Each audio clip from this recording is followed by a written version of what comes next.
My enlistment papers directed me to barracks at Pontefract, where I arrived on a very cold winter's day, and my first impression of the barracks was that it was a red brick prison. Ornate towers supported heavy gates, and the boundary was marked by a high brick wall. I was billeted in a long wooden hut, the only furniture being sufficient double bunk beds to accommodate 36 raw recruits. The hut was cold, comfortless, and crowded, but it was to be my home for the 3 weeks of my basic training.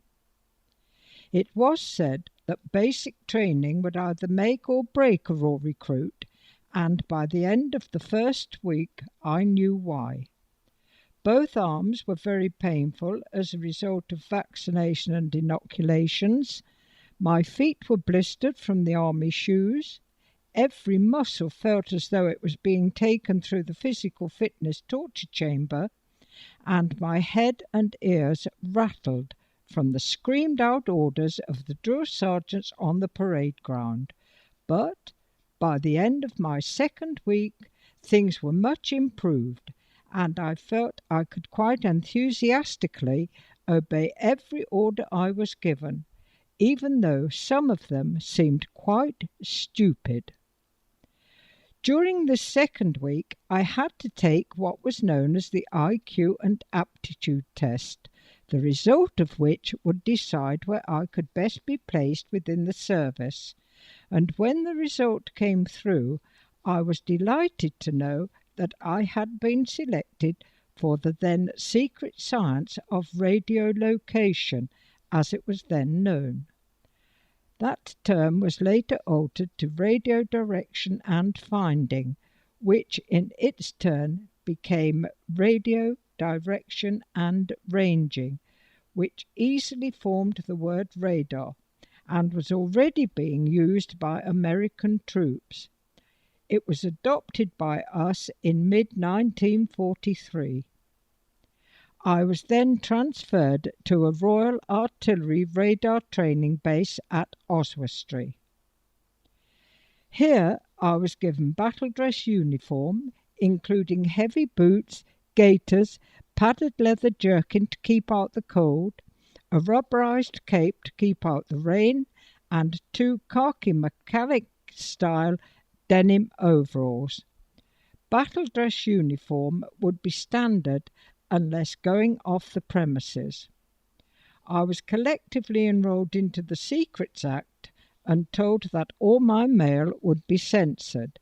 So, with preliminaries over, I was ready to commence my training as a radar operator. Here I will say something about the development of radar during the few years before 1939 and how later development produced the radar equipment I used, and after this introduction I will commence my series of pictures.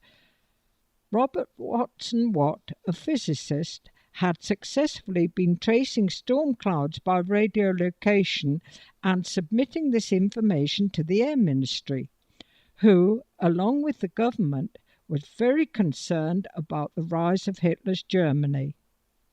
Watson Watt was asked if he could put his knowledge and research into the possibility of detecting aircraft, and he carried out a test of this new work from a field about 7 miles north of Rhodes. The Royal Air Force provided the plane. Watson Watt, along with a colleague, Arnold Wilkins, set up a basic signal receiving unit in a field near Lichborough, and by breaking into a transmitted signal from Daventry radio station, they traced the aircraft from a distance of 24 miles. With this success, a small team of scientists, with Watson Watt as their director, was sent by the government to Orford Ness on the east coast to research and construct a full-scale early warning system. And when this was tested in 1937, planes were detected from a distance of 100 miles, provided they were flying between 15,000 and 20,000 feet. The government then ordered similar stations to be known as chain home to be set up along the Sussex, Kent and Essex coasts, and by 1939 there were 20 such stations operating, and they played a major part in winning the Battle of Britain. As our country was under threat of invasion, Watson Watt was asked if he could fit all this new technology into some form of mobile unit, and in 1941 he tested and rejected as inadequate both Mobile Mark I and Mobile Mark I Star.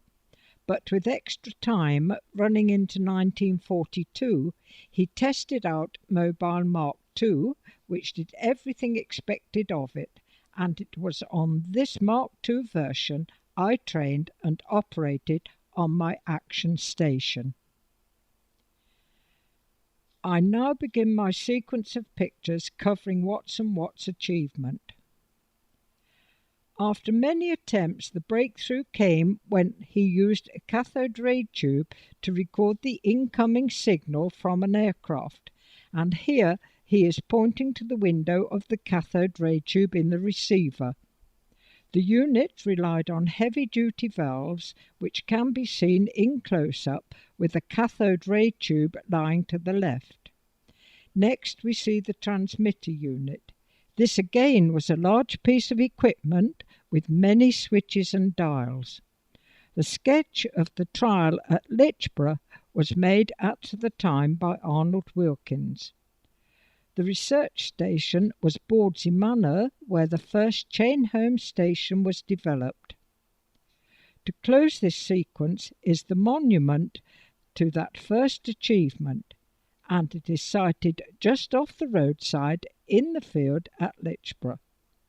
Alongside is a mounted board describing that first radar test. My next sequence of pictures will follow details of my own training and work on the Mark II unit. I was placed in a team of 7 operators, one of whom was a Lance Corporal Pat, who was our team leader. We worked alongside a second team and with their leader, Corporal May. Assigned to both teams was a radar-trained ATS sergeant who was in overall charge of both teams. Our first week was spent in the lecture hut, learning the structure of the equipment, how to maintain it and carry out repairs, and aircraft recognition. It required 4 separate units to complete the whole radar operation: a mobile generator, a transmitter, a receiver, and a reporting plotting room. At the end of our training, we could all operate every part of the system. This radiator shown is one from a small engine of the time, and the socket at the base is the position for a starting handle. Our generator, a KV Lister diesel, also had this same system. The generator was big, black and brutal, and with only girl power to get it started, it was a very back-breaking job indeed, especially when, just as it should burst into life, it would give a violent kick and the operator would finish up sprawled on the ground about 2 feet away. Heavy cables carried the power to the transmitter and receiver. The transmitter was a wooden cabin approximately 10 feet by 9 by 8, and it was highly camouflaged. On the roof was a small antenna, and we entered the cabin through a very narrow door which had to be securely locked from the inside. The only fresh air came in through small slots cut in the cabin sides. We worked in darkness apart from the glow from the dials on the control panel. 2 operators would be in the transmitter, and we were free to change over operating as of their choice, provided they maintain transmitting on the correct wavelength and frequency. Faults were few on the transmitter. The main cause of close down would be a fault with the generator, which, after a long session of tracking, would become overheated and throw its safety lever, or alternatively, a blockage in the fuel system. If this happened, then the transmitter operators would fix these faults and get the generator started. We now move on to the receiver, which was a cabin of similar size but with an array of aerials on the roof. These had to be checked every morning, and this staged picture of 3 operators carrying out a check gives the impression of what was needed, but from my own experience it was a little more difficult than is shown here, especially in winter when all the ice and snow had to be removed from the whole structure. This was quite a hazardous task. The aerials had to be cleaned, realigned, and all connections checked. 4 operators worked inside the cabin, although this picture shows only 3. There was obviously not enough camera position to include the 4th person. We each had our own part of the control panel to monitor and our own cathode ray tube to control. Again, we worked in darkness, except from the glow from the control panel and the green glow from our phosphor-coated cathode ray tubes. One tube recorded signals from approaching aircraft, and once locked onto those signals, by careful monitoring on the other cathode ray tubes, we could arrive at the bearing, height, range, and elevation of incoming aircraft. The signals received were blips on our screens, which had to be matched to give a true reading, as shown in this bearing signal picture. The unmatching blips show errors both clockwise and counterclockwise. We sometimes suffered confused screens when deliberate interference was introduced, so that in the event of hostile aircraft dropping the decoy strips of dupal, similar to the RAF's window, we would find our own way of sorting out a false signal from a true one. It just took a lot of concentration, calculations regarding the rate of fall, the distance travelled in the time, and plenty of common sense. We also kept a keen check on our identification friend or foe screen, and if that remained clear, any approaching aircraft would be treated as hostile. When all the information was considered correct, then it was sent by headset telephone to the plotting room, where our other team would be recording all this information on the plotting table. Each girl would call out the information she received through her headphones and move blocks of wood around the plotting table, thus giving a visual picture of approaching aircraft. A commissioned officer was in charge of the plotting room, and when he was satisfied, he would instruct the gunnery officer accordingly, whereupon anti-aircraft guns would be brought into play. On completing our training, we assembled in the lecture hut to be briefed on our move to an action station, and when we were told that ours was to be Plymouth, one of our girls could not control her excitement and said, "Good, sun, sea, and sailors."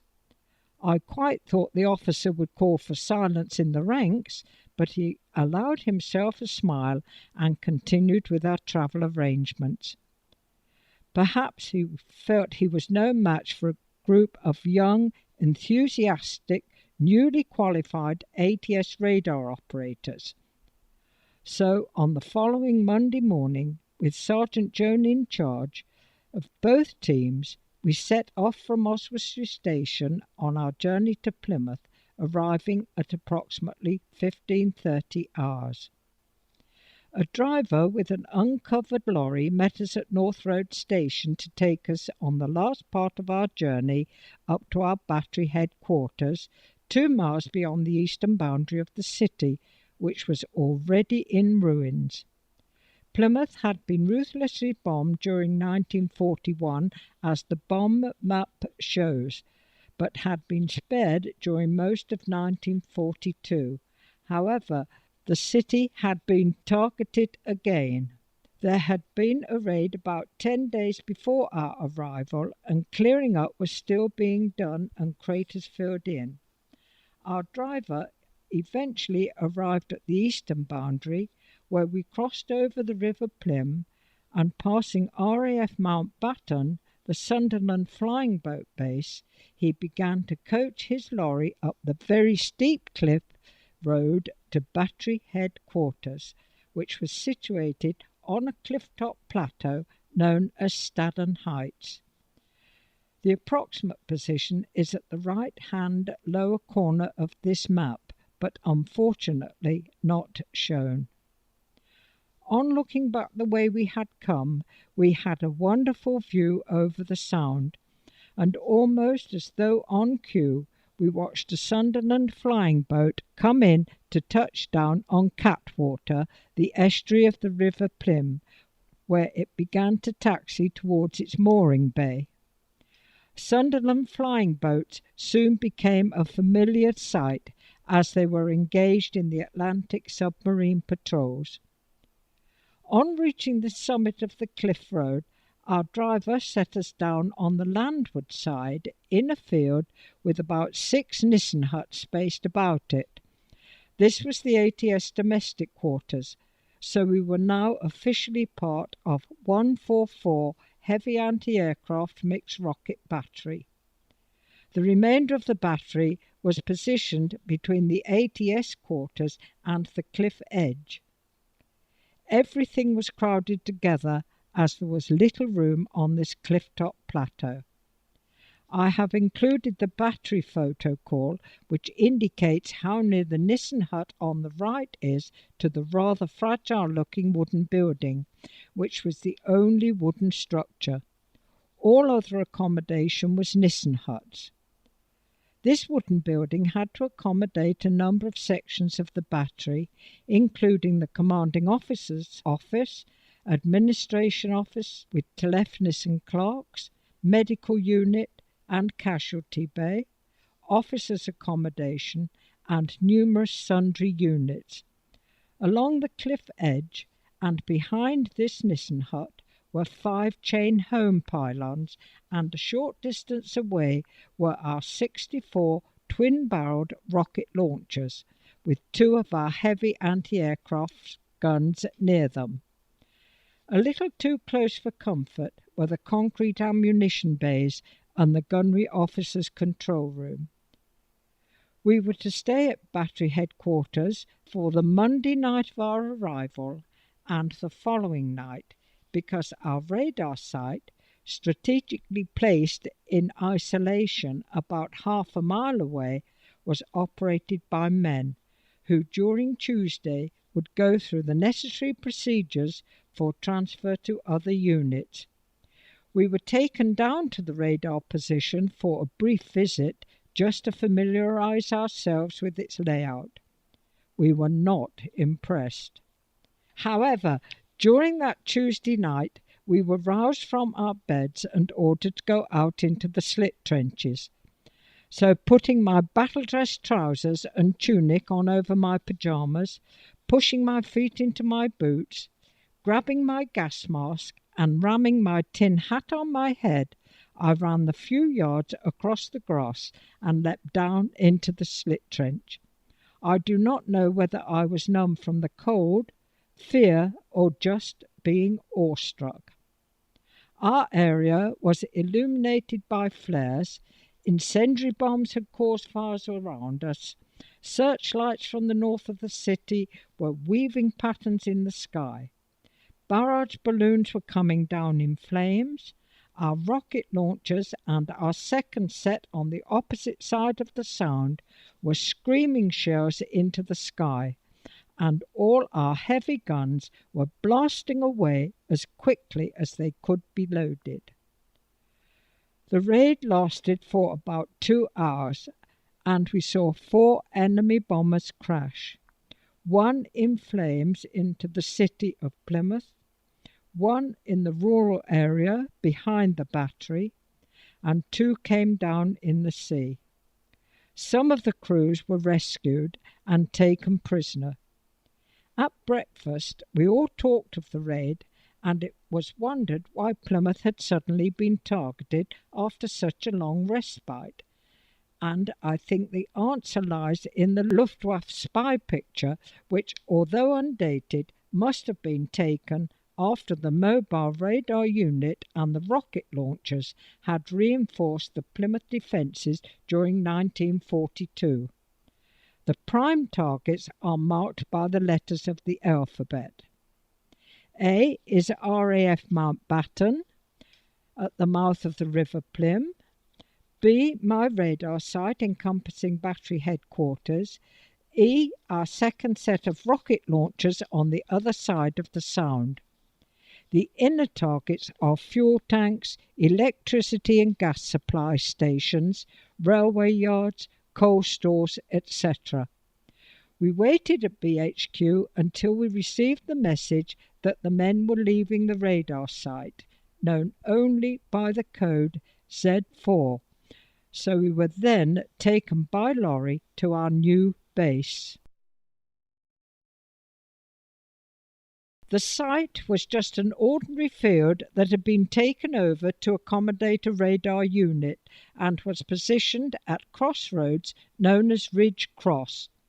All the surrounding fields were empty, and we had a protective balloon site not far away. All the fields between our position and BHQ were used only by the military. In an adjacent field, one of our Beaufort's guns was situated. This was permanently manned, but crews changed over after just a few hours of duty. The site showed all the signs of the night's raid and the hurried departure of the men. Although we had been to the site for about an hour on the previous day, the realization that this was to be our home for an indefinite period was a little daunting. We entered the field through a guarded gate shown in the front centre of the map. The approach road was just a narrow country lane. Our boundary was marked by a high Devon bank of earth and stone on which were hedging plants. Heavy-duty coiled barbed wire was entwined on the top. Our accommodation was in cold, damp Nissen huts, which were nothing more than corrugated metal sections fixed to a concrete base. My team, known as the A-team, was allocated the Nissen hut to the left of the main gate, and the B-team occupied the one to the far right of the main gate, beyond the cookhouse and mess. We soon became top hut and bottom hut, as the letters A and B could have suggested a division between us, but of course we were all equal. Facilities were very primitive, as there was running water only to the cookhouse and inadequate ablutions, and there was no drainage system on the site. All waste water was dispersed down field drains, which we had to keep clean. We also had to manage with field air sand toilets, which had to be attended to every morning. The only wooden building was the plotting room on the far side of the field. A squad of general duties men had remained on the site, so some of the most unpleasant tasks were done by them. The positioning of the radar equipment shows the diesel storage position to the far left of the map, and nearby is a generator and transmitter. The large circle indicates the position of the receiver, which was set up on a concrete platform surrounded by close mesh matting. This round metal mat counteracted the uneven ground, thus giving a truer received signal. All cables ran beneath this mat, and one of our duties was to check all connections. This meant a crab crawl underneath the mat, as there was less than 36 inches clearance. When carrying out this check on wet ground, our clothing got very wet and we had no drying facilities. The site had to be guarded for the full 24 hours, so for night duty the duty squad was strengthened by well-trained squads of 8 men per night from the local Home Guard. As for we girls, each team operated radar equipment for 24 hours on duty and 24 hours off duty. During the off-duty period, we were engaged on site duties, including helping our ATS cook prepare all the meals and in the plotting room. We had specific short close-down periods because it was impossible to be in the cabins for all of the duty hours, and as far as I can recall, these were covered by the RAF at Hope Cove. But one duty team girl had to be on duty throughout the night in order to keep the generator operating ready for action. I must admit that my first all-night duty was just a little scaring, but at least I knew the guards were patrolling the field. The generator had to be started up every hour and run for approximately 15 minutes, and when this had been done, the operator could spend the next 45 minutes in the cookhouse keeping the range fire alight. If that went out, then there was no hot water in the kitchen or ablution block. The remainder of her team would rest on their beds, prepared for any action station call-out, when the whole system would be fully operating within 2 minutes. During the day after the morning maintenance program, we would be continually tracking for incoming aircraft, other than during the specific closed-down periods. We soon found a well-organised routine, and no one ever grumbled. We had a number of raids following that first experience up at Battery Headquarters, and 2 very fierce ones were on the 13th and 14th of June, but this time we were playing our part. Most raids began about 0100 hours and lasted for 1.5 hours. But we had many alerts, even though Plymouth was not the target, as the Luftwaffe flew high over Plymouth on its way to either attack Bristol, Avonmouth, Swansea, Cardiff or Port Talbot. In the event of an aircraft being damaged, its bombs would be dropped at random over our area in the hope that the aircraft would get back to its base. During July 1943, we had call-out but no bombing. However, during August, we certainly had our fair share of the action. On one of the raids, our balloon site took a direct hit, and we lost a number of friends on that night. November and December were also very active. In the new year of 1944, enemy aircraft had Plymouth as their target again. On one of these raids, an enemy plane flew low over our position with all guns blazing, and with the next heavy rainfall, we realised that there were bullet holes in the metal sheeting, and we had to move one girl's bed to a drier position. The last raid was on the night of the 29th, 30th of April 1944, when the planes came in much lower than previously and dropped their bombs mainly along the waterfront, including our location. We had been on alert for some time, but this raid was one of the heaviest Plymouth had experienced, and with hindsight it would seem that it was a follow-up to the disastrous happening on the previous night of the 28th of April, when, on Exercise Tiger, launched from Slapton Sands just around the coast from Plymouth, the Americans staged a full rehearsal for a beachhead landing, which was to take place in Lyme Bay. However, they had no sooner left the protection of the Plymouth waters than they were seen by prowling German E-boat crews and were ruthlessly attacked. Nearly 1,000 Americans lost their lives, and their tanks and equipment were on the seabed. I think the heavy raid we suffered the next night was the result of the Germans probably thinking there must be a major force collecting at Plymouth ready for an assault on the continent.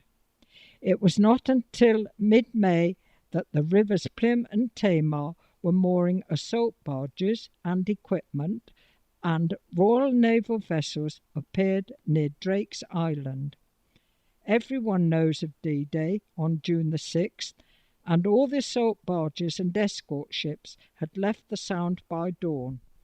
Although we had to remain on alert for some time, it was soon obvious that Plymouth would not be targeted again, and our days on Z4 would be numbered. From our point of view, a short period of quiet would be welcome.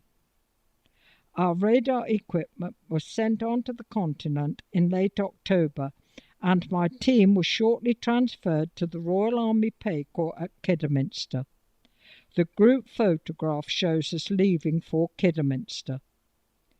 Our friends from the other team were all posted elsewhere, and we completely lost touch with them.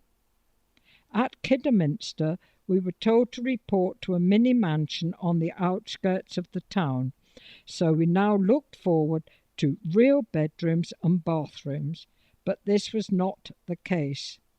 We were billeted in the hayloft above the disused stables, so we had exchanged damp, cold Nissen huts for cats and mice in the hayloft.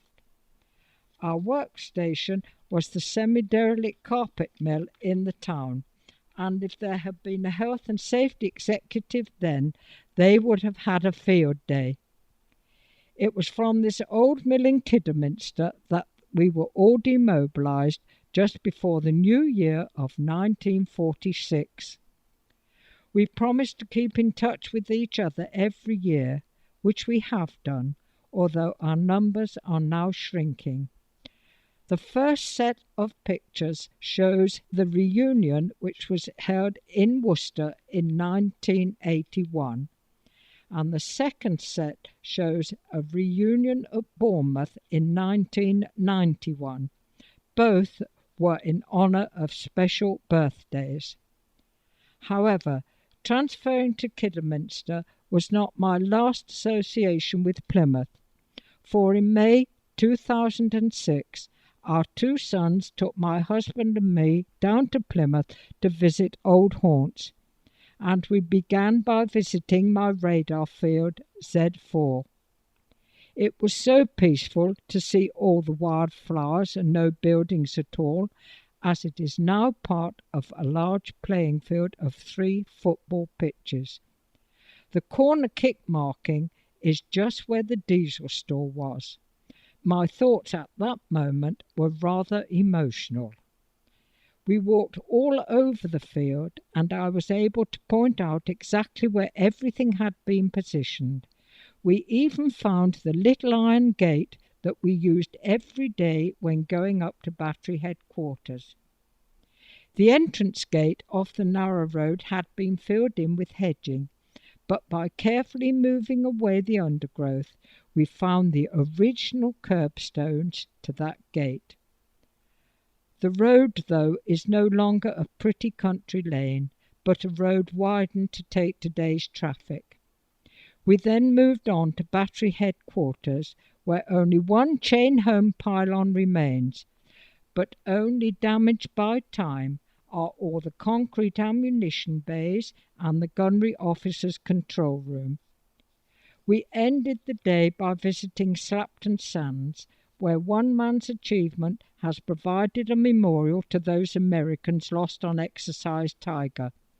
The obelisk is a memorial to the people of Slapton, who had to leave their homes at short notice for at least 6 months, as the area was a major training ground for American troops. Many of the villagers never returned.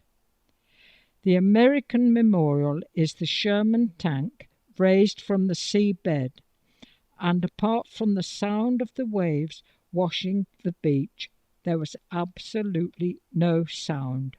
The area seemed very hallowed.